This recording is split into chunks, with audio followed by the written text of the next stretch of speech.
गढ़ नगरिया हो अब कैसे कटी है उमरिया।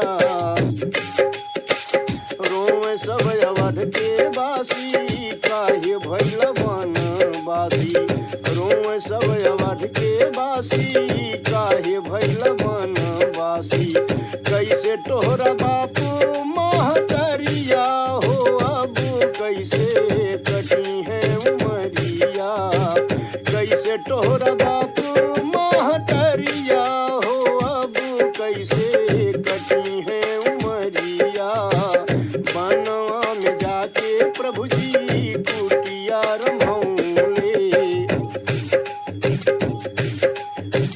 दीनवा न चैन आवे रतिया न नींदिया।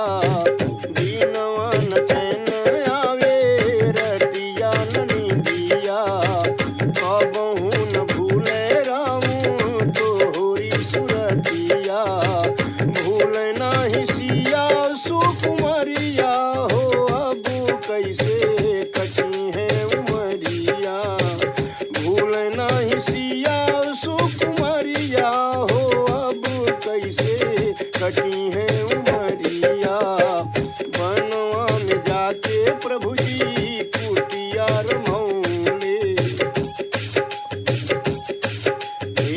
रही रही याद आवे बरसे नयनवा।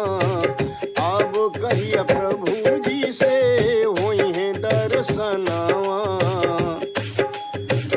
रही रही याद आवे बरसे नयनवा।